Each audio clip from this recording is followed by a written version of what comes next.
The following is a special presentation of Tony Kurre Radio. Want the real story behind the sound bites and headlines? Let's find the facts. Remember, it's not a conspiracy theory if it's the truth. You are not paranoid or confused.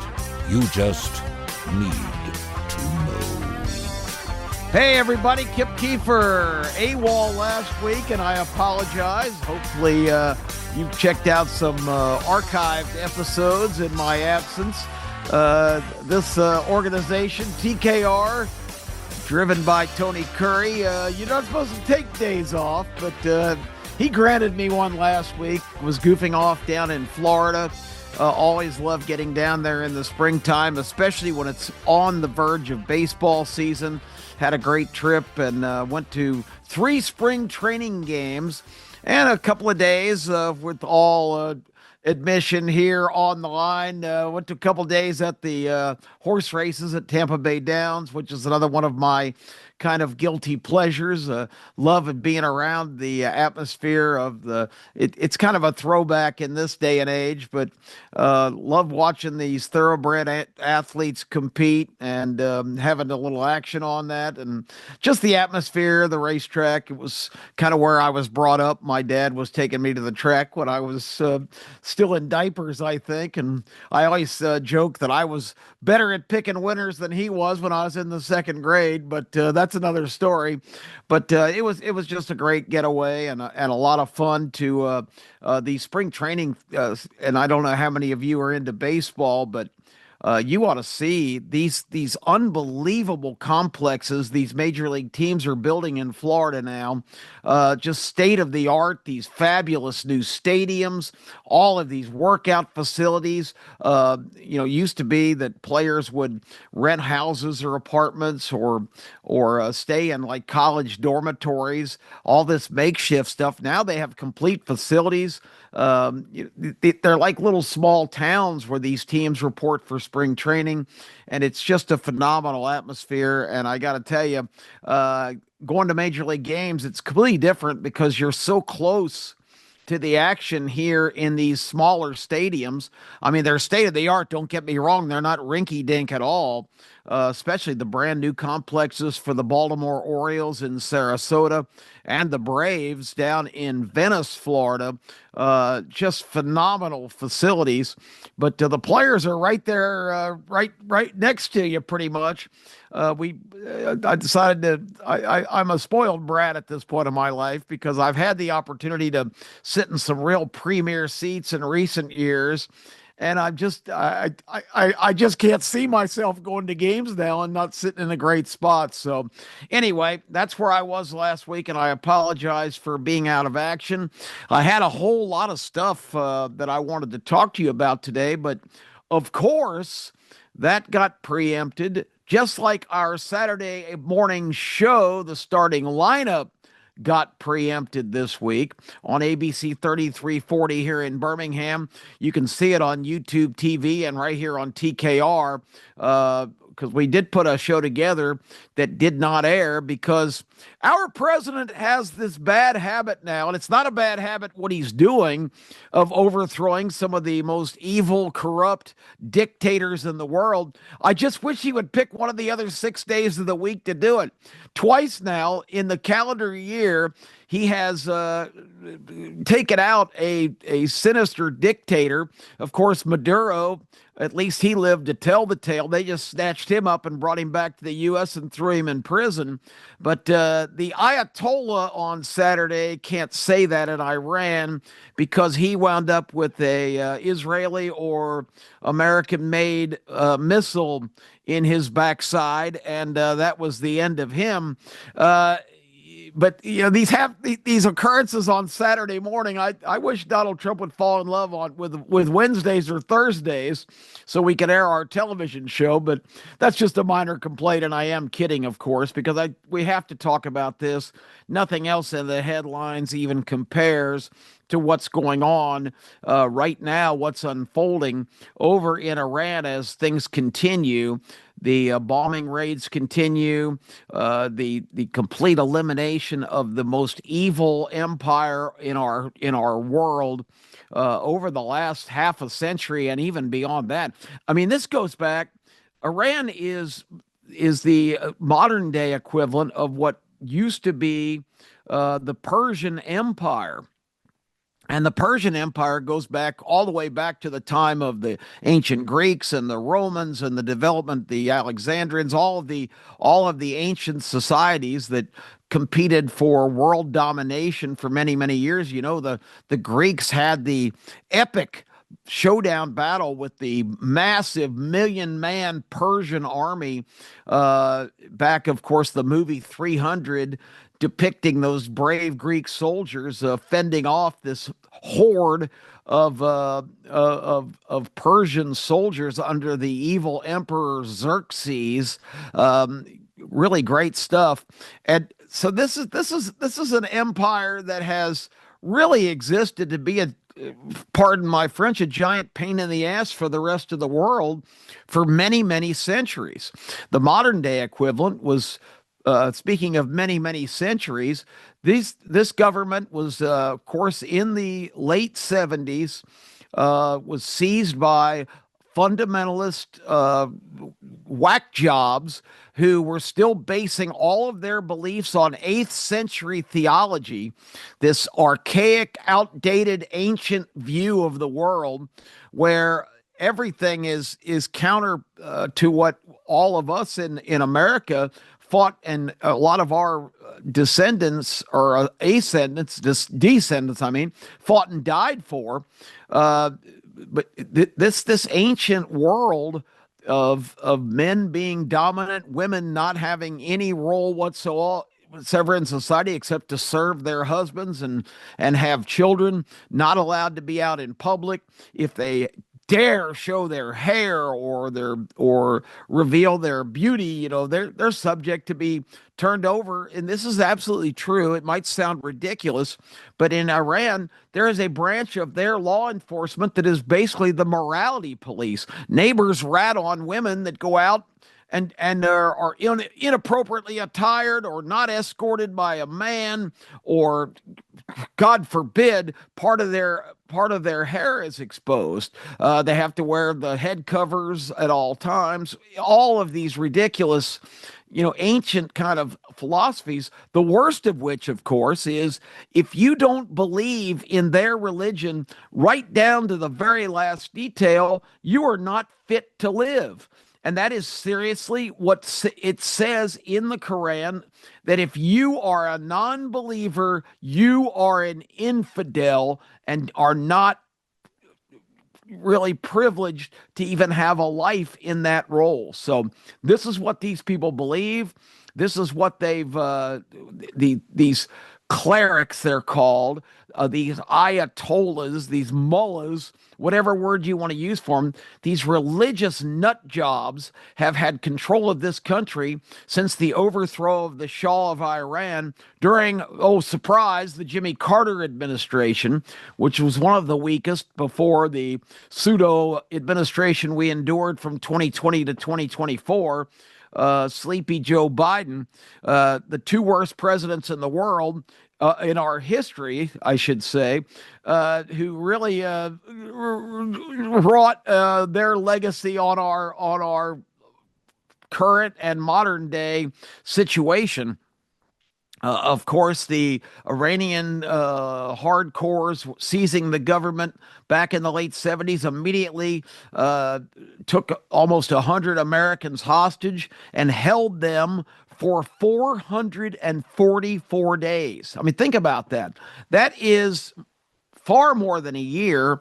And these people, American diplomats, captured captives as well, and not released until the day that Ronald Reagan was coming into office. And then all of a sudden, oh, okay, here, you guys go on home now, because now America's elected a president who's not going to take this nonsense.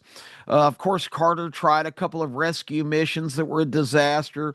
Our helicopters ran into each other and killed a bunch of American servicemen training in the desert for this ridiculous idea of trying to fly in there and swoop in and take all of our people back. The bottom line is, we have been at war with these people, with these complete, crackpot, religious zealot, 8th century dinosaur, nightmares for 47 years.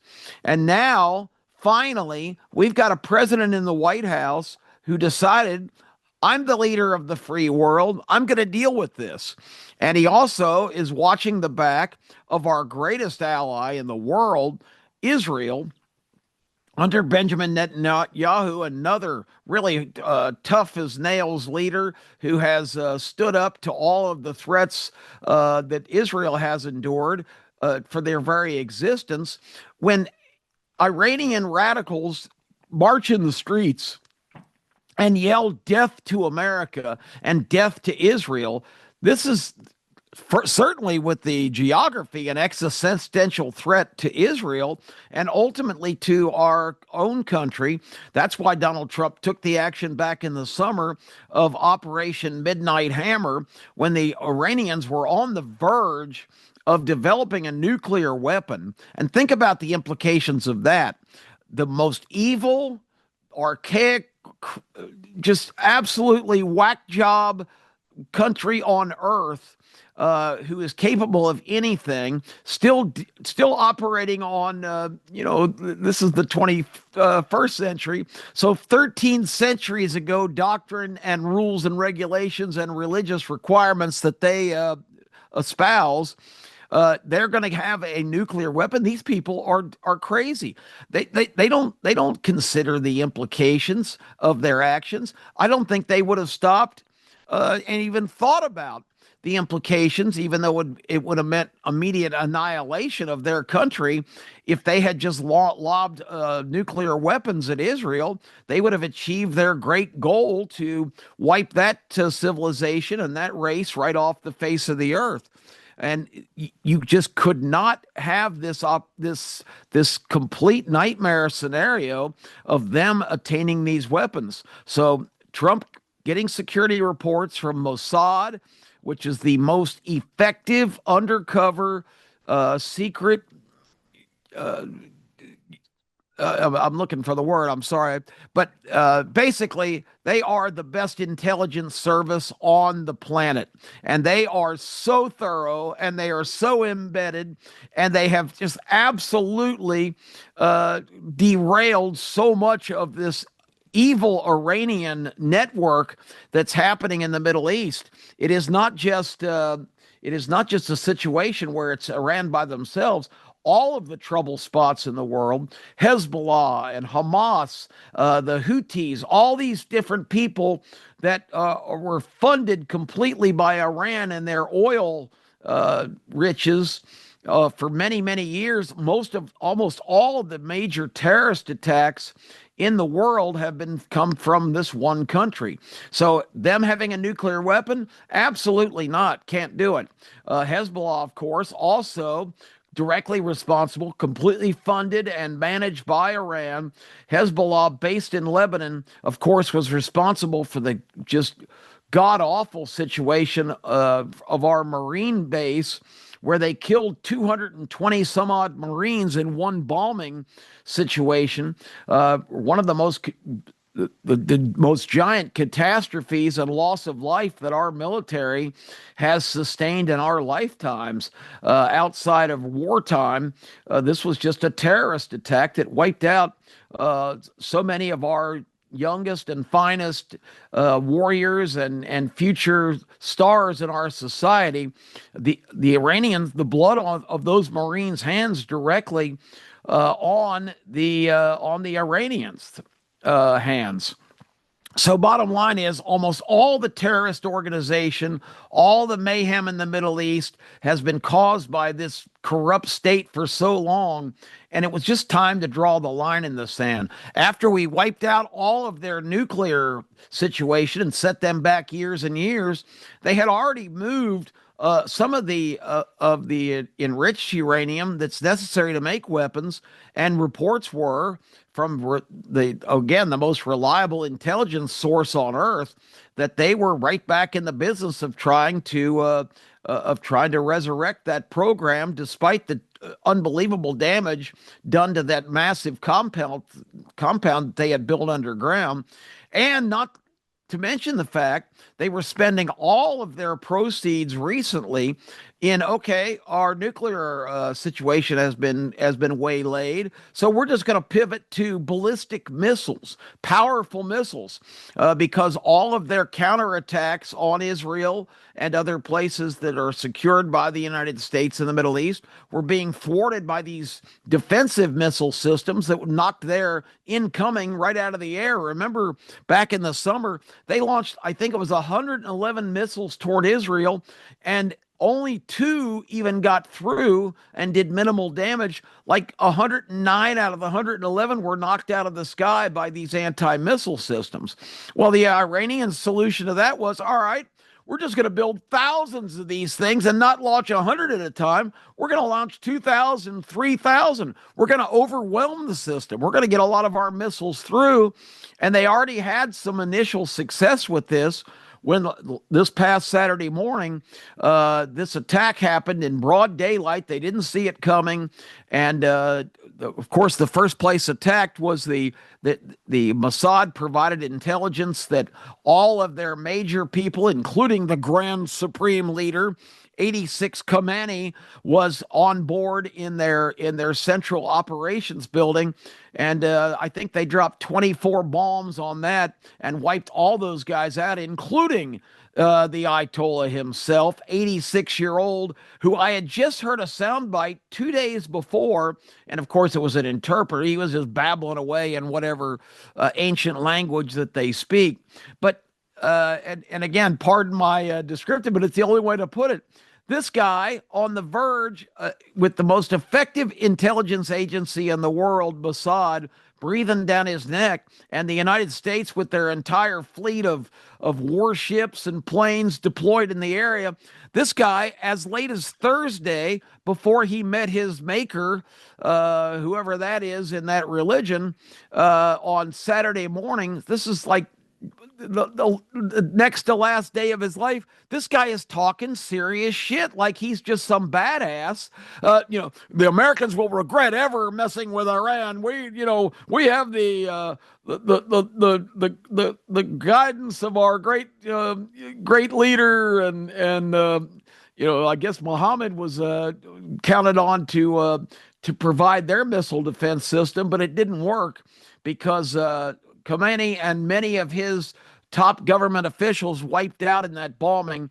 So, with the leadership head cut off, they just started firing off all these thousands of missiles all around the Middle East, not just in Israel, but at countries that had say, hey, we're staying out of this. Some of the more progressive countries in the Middle East recently have told Donald Trump that this is ridiculous. These guys are killing everybody and causing all kinds of trouble. The Middle East was sick of Iran. Everybody's sick of Iran, but they had stayed out of it because geopolitics leads to a lot of that. But in response, whoever morons were still alive just started firing missiles in all directions at hotels and airports and apartment buildings. There were casualties in a lot of different places that aren't even involved in this fight, including a Bahrain base where some of our military, we've had 4 casualties. I think one of them was from a plane, but I think 3 of them were on that U.S. base. But it was just this ridiculous flailing thing where you're being crushed and you're just going to fire in all directions at people that aren't even hostile towards you. So now countries that have not allowed the U.S. and Israel to use their bases because of the implications and how it would look, now are saying, "Yeah, come on in.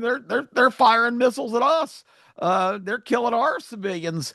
And the difference is the targeted attack by the Americans and the Israelis were at the leaders and these people that have been ordering attacks on other countries, particularly Israel, where they don't go after the government folks, they go after the civilian population. So these people have to be and had to be eliminated because this just got to the point where it couldn't continue.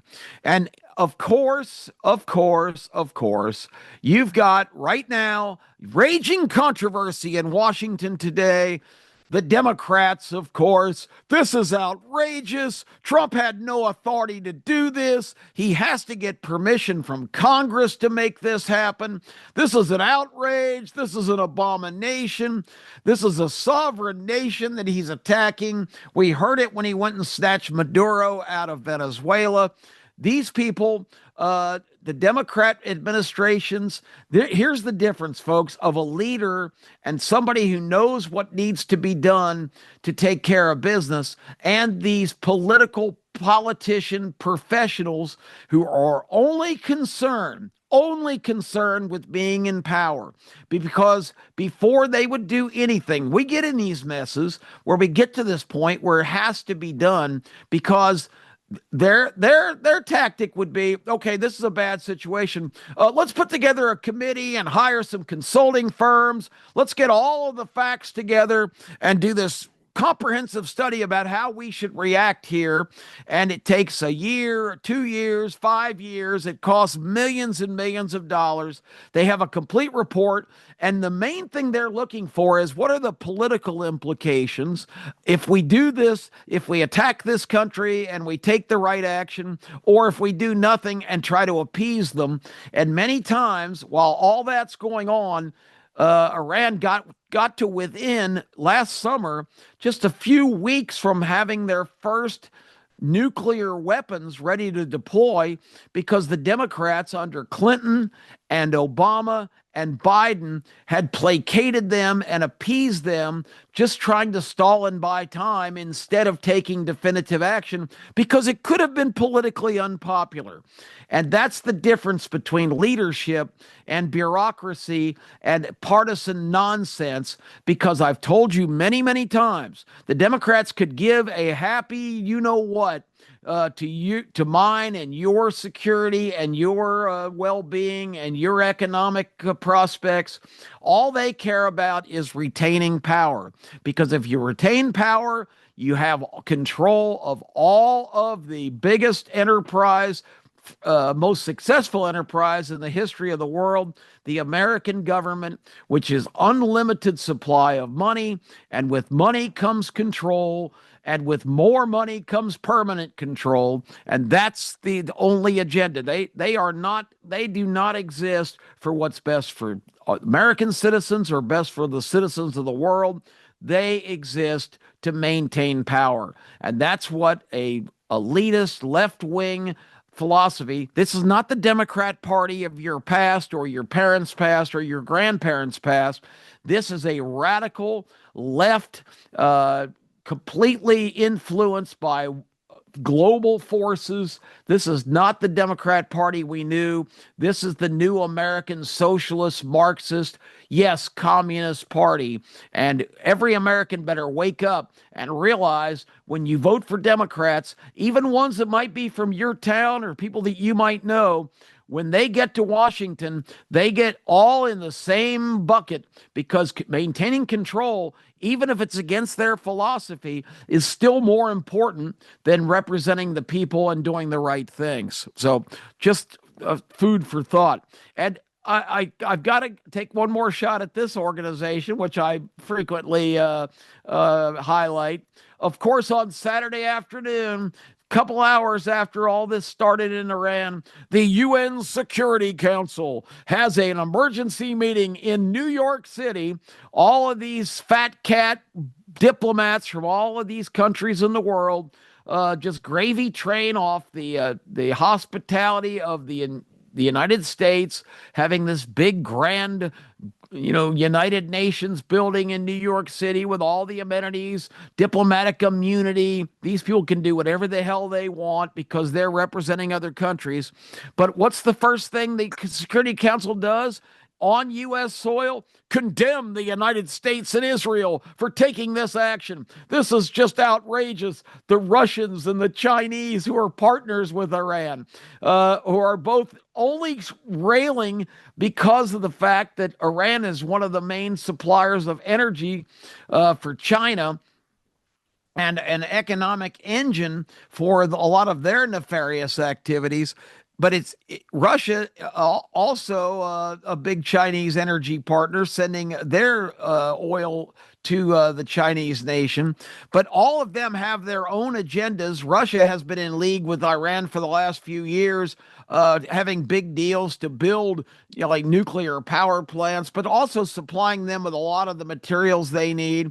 And it's Iran who's been building most of the Russian armaments, drones and missiles and things, for them to continue to conduct their war with Ukraine. So the United Nations is nothing more than the not United Nations. I had trouble spitting that out. The not United Nations, because just like in Washington, it's only the special interests of each individual country or person or party that makes the difference. The United Nations is obsolete. It's like the NCAA in college sports.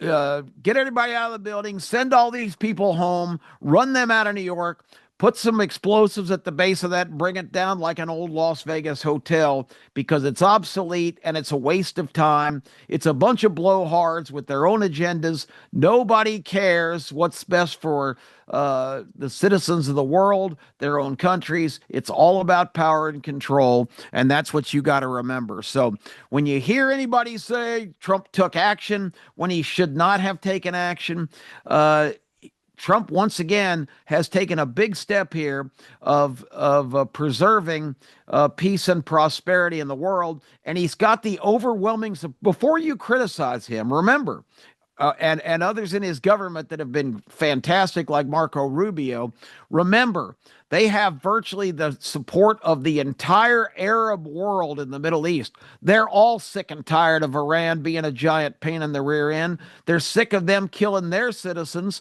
and Iran's responsible almost directly. They financed it all for that's been going on for 50 years, and it had to stop, and Trump put a stop to it. And a year and a half later, the situation's worse. You take action, you get it out of the way. And final thought, don't forget, at the very base of all this is always the same thing. OIL.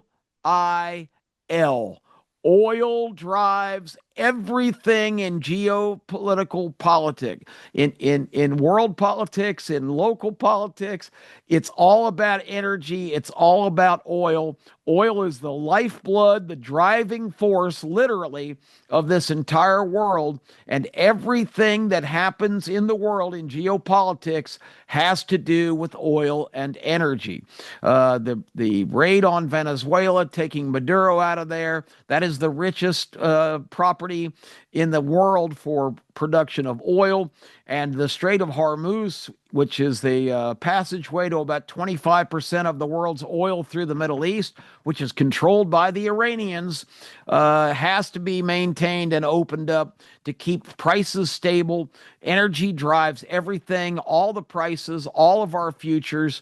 And people might not like the idea of fossil fuels and oil on the environment, but all the climate change baloney was just a smokescreen to justify the spending of a lot more money on a lot more ridiculous ideas that aren't practical and were never really a legitimate concern. So remember, oil and energy drive everything in geopolitics. That's at the source of it all, and that will always continue to be until we run out of oil and fossil fuels, which is projected in another 150 to 200 years.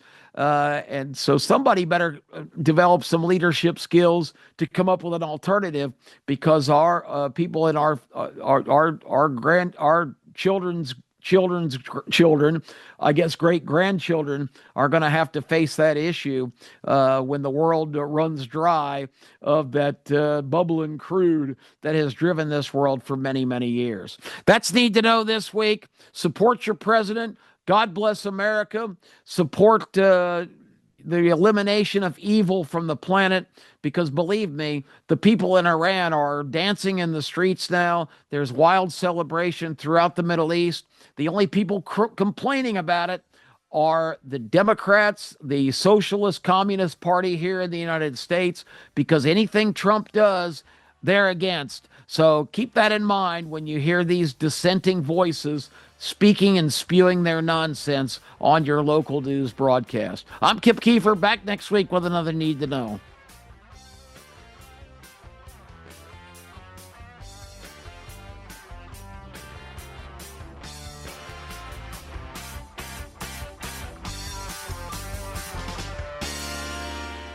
This has been a special presentation of Tony Kurre Radio.